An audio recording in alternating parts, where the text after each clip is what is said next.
Dados mostram um massacre de Piastri para cima de Norris e uma McLaren com uma configuração bem diferente dos restantes. Vamos falar sobre isso agora. Olá, amigo do Ressaca Motor, seja bem-vindo a mais um vídeo. Eu sou Matheus Pucci, essa camiseta aqui do Pit Stop, ó, que vocês estão vendo, e várias outras lá na Paddock BR, 100% algodão, não encolhe, não perca a oportunidade. Cupom Ressaca Motor para desconto e frete grátis. E lá na Instant Gaming tem promoção rolando The Last of Us Parte 2 e vários outros jogos e gift cards. Entra aí também pelo nosso link. Bom, vamos para o nosso vídeo de dados, coisas mais concretas, mais objetivas sobre o Grande Prêmio, ou melhor, sobre o Qualifying.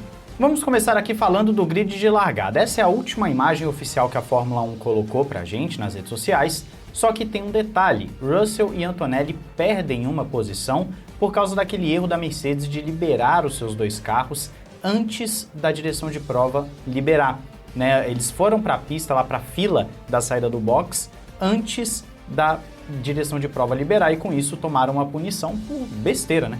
E com isso você tem Leclerc ganhando uma posição, você tem o Gasly ganhando uma posição e o Norris para trás fica do mesmo jeito que você está vendo aí na sua tela. Já está também aí com a punição do Hülkenberg, na verdade não punição, né, mas a volta do Hülkenberg foi deletada durante o quali e ele já está ali em 16º. Então, esse é o grid de largada para amanhã. Piastri, Leclerc, Russell, aí você tem Gasly, Antonelli, Norris, Verstappen, Sainz, Hamilton e Tsunoda fechando o top 10. Para o Norris não mudou muita coisa, ele vai ter que passar essa galera aí da frente dele do mesmo jeito se quiser chegar no Piastri, então não fez grande diferença. Para o Gasly, se deu bem, vai largar uma posição à frente, vai brigar com o Antonelli ali por essa posição, enquanto o Leclerc também vai tentar atacar o Piastri logo de cara. Eu acho que o Piastri se deu bem também. A Mercedes parece mais inteira para o Grande Prêmio. Pode até ser que o Leclerc faça uma boa largada e uma boa primeira volta, mas a Mercedes parece mais inteira, então o Piastri, em tese, vai ter uma possibilidade maior de escapar do segundo colocado logo de cara do que se fosse o George Russell ali com a sua Mercedes. Então é uma situação ruim para o Norris, né? O Piastri se deu bem, o Norris se deu mal. E aí eu quero entrar em alguns dados do Qualifying para vocês, como por exemplo esse aqui de Top Speed. Olha só como o Albon, Hadjar estiveram ali com 323 km por hora, enquanto lá atrás você tem o Piastri, o pole position, com 315. E o Norris não está também muito à frente, com 319. Ou seja, você tem aqui McLarens com o top speed bem abaixo e a gente vai ver o porquê já já. Tem também uma diferença considerável entre Verstappen e Tsunoda, configurações diferentes de carro. Tsunoda conseguindo um top 10, o que é muito importante, né, dado o que vem acontecendo com o segundo piloto da Red Bull nos últimos grandes prêmios. E aqui você tem os melhores setores do Qualifying. George Russell foi o mais rápido no primeiro setor, enquanto Piastri foi o mais rápido nos outros dois setores, e o Piastri ficou muito próximo do Russell no primeiro setor. Então o Piastri fez uma pole position muito merecida, em que ele foi o grande cara do Q3, sem sombra de dúvidas. O Norris oscilou um pouquinho mais, principalmente você vê setor 3. O terceiro setor do Norris já não é tão competitivo assim, apesar dele perder mais tempo no setor 2 em relação ao Piastri. Então aí você está falando de ordem daquilo que aconteceu na classificação. E aí eu quero que você repare no seguinte, justamente na ordem de forças do Qualifying. Você vai reparar que a McLaren está lá embaixo numa configuração de alto downforce. E essa configuração de alto downforce da McLaren ainda assim gerou uma pole position e poderia facilmente ter gerado uma dobradinha, mesmo tendo um top speed muito ruim.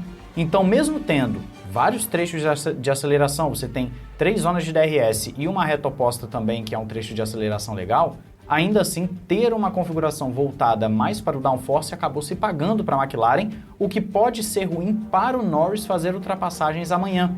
Porque você pensa o seguinte, vamos supor que tem um trenzinho de DRS ali com Russell, com Antonelli, com Leclerc. Como é que o Norris vai passar esses carros, sendo que a configuração de Ferrari e de Mercedes é uma configuração muito mais para a baixa resistência aerodinâmica, um low drag, que você vê no mapa também. Você vê que a Mercedes está um pouco mais rápida que a Ferrari ali seguida de perto da Alpine e do Gasly, e você tem a Red Bull um pouco mais para trás. Então a McLaren está com uma configuração que talvez para quem larga mais atrás não seja tão legal. E lembrando que está em parque fechado, o Lando Norris não consegue mudar essa configuração, no máximo mudar a asa dianteira, mas não seria o suficiente para isso. Então o Lando Norris, na verdade, está com um belo pepino na sua mão. Ele vai ter que torcer para não pegar trenzinho de DRS para poder fazer essas ultrapassagens, porque se ele pegar um trenzinho, como é que vai ultrapassar os seus rivais? Ele não tem velocidade de reta para isso. Então, um belo de um problema que o Lando Norris acabou entrando por uma volta ruim no qualifying.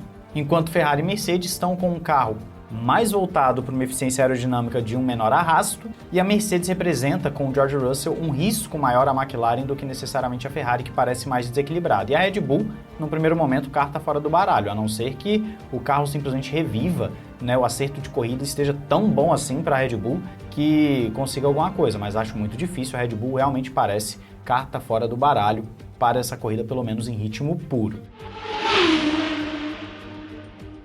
Você veja comigo justamente a telemetria do Norris versus Piastri. Eu estou pegando aqui justamente porque a volta do Norris foi muito atípica e não era para ele ter ficado em sexto numa situação normal. O carro aparentemente não tem problemas, então realmente foi erro do Norris. Você vê que o Norris é o branquinho e o Piastri o laranjinha aqui no mapinha. Você vê claramente que no início da volta o Lando Norris consegue ganhar muito aqui, ou pelo menos era o mais rápido na reta principal. E você confere isso no Delta também. O Lando Norris estava à frente, abrindo 7 centésimos para o seu companheiro de equipe. Só que a partir do momento em que eles iniciam o processo de frenagem para a primeira curva, o Oscar Piastri começa a ganhar e daí em diante ele não fica atrás do Norris em mais nenhum momento. Tem um trechinho aqui, no momento, se não me engano, na curva 9, em que vai diminuir bastante, sim, é na curva 9, você vê aqui no mapinha, em que diminui bastante porque aí é uma questão de entrada e saída. Você vê que o Oscar Piastri, ele vem num acelerador mais nervoso, vamos assim dizer, e ele decide também fazer a curva de uma forma um pouquinho diferente do Lando Norris. E a reaceleração, inclusive, dele, você vê, ó, que é melhor que a do Lando Norris, por isso ele começa a ganhar de novo aqui o tempo, abrindo 2 décimos só na saída da curva 9. E isso vai se repetindo, né, vai aumentando, chega a meio segundo de diferença, o que é um absurdo. Esse aqui é o ápice da diferença entre os dois, você está aqui entrando já na reta oposta, conforme está mostrando aqui no mapa, e aí até diminui um pouquinho, o Lando Norris consegue diminuir um pouquinho, indo para casa dos 4 décimos. O que isso significa na prática aqui pra gente? Você vê que, com exceção desse trecho em específico em que ele freia antes do Lando Norris para poder acelerar antes, tirando isso, acabou. O Lando Norris não conseguiu sequer chegar próximo do Oscar Piastri na sua volta de qualifying. Foi um massacre para dois pilotos que estão, querendo ou não, favoritos à disputa de título e com o melhor carro.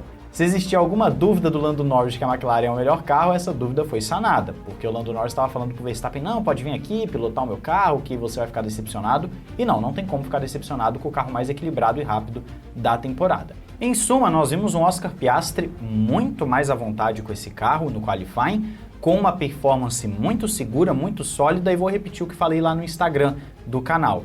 O Piastri está começando a dar as caras, está no início de temporada muito melhor do que o das anteriores, e o Lando Norris levou um golpe mental nessa disputa por título. Tá no início do campeonato? Tá, ainda tem muita coisa para acontecer, o Norris pode se recuperar amanhã mesmo, pode ser que o Norris seja campeão com antecedência, pode acontecer um monte de coisa. Só que hoje o Lando Norris cometeu o mesmo erro do ano passado, em que ele acabava entregando no momento crucial. E o Piastri pode sair sim como líder do campeonato do Bahrein. Vamos torcer por uma boa corrida amanhã. Quero saber a sua opinião aí nos comentários, não esqueça de se inscrever e ativar o sininho para não perder nada aqui no Ressaca Motor. Grande abraço, valeu e falou!